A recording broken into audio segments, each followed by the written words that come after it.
1,100 miles in diameter, Hurricane Sandy was the largest Atlantic hurricane on record.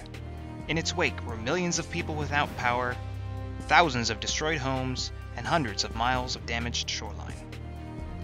It's a long road to recovery and involves assistance from dozens of federal, state, and local agencies. The North Atlantic Division of the U.S. Army Corps of Engineers is one such agency.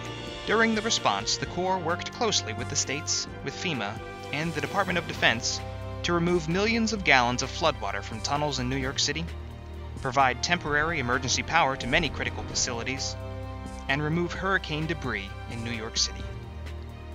In January 2013, the Sandy Disaster Relief Act was signed, resourcing the Corps with more than $5 billion to assist the nation in recovery. Almost immediately, these appropriations began funding the repairs of jetties and seawalls, the removal of sand and shoaling from federal navigation channels, and the rebuilding of existing engineered beaches along the coast. Throughout 2013, more than 15 million cubic yards of sand were placed along the coast to repair and restore existing engineered beach systems. It was the most sand placed for any emergency response ever in the Corps' history.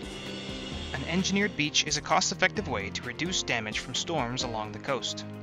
These beaches are designed to be sacrificial, with periodic renourishment already built into the cost. Beaches and sandbars absorb and dissipate the energy of breaking waves, which ultimately lessens the risk of storm damage to roads, utility lines, businesses, and homes. This repair work is continuing in 2014 with another 11 million cubic yards of sand being placed. At the same time, the Corps is beginning to construct new beaches where engineered systems were authorized by Congress but not yet constructed when Sandy hit. There are 18 new beach projects in total, the majority in New York and New Jersey. To complete this work, the Corps is working closely with its federal and state partners to finalize agreements, permits, and schedules that would allow these projects to proceed as fast as possible while still ensuring the projects are technically feasible, environmentally acceptable, and economically justifiable. As the Corps works to build beaches, it is also studying ways to reduce risk from future extreme weather events. Through its North Atlantic Coast Comprehensive Study, the Corps is gathering the best minds in science and engineering across academia, government, and non-governmental entities to identify the most vulnerable communities along the Northeast coast and devise the best methods to reduce risk in those areas.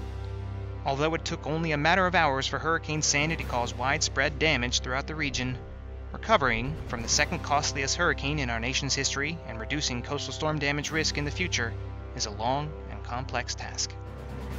Together with its partners, the U.S. Army Corps of Engineers remains dedicated to reducing the risk of coastal storm damage to the region and enhancing resilience in the face of future extreme weather.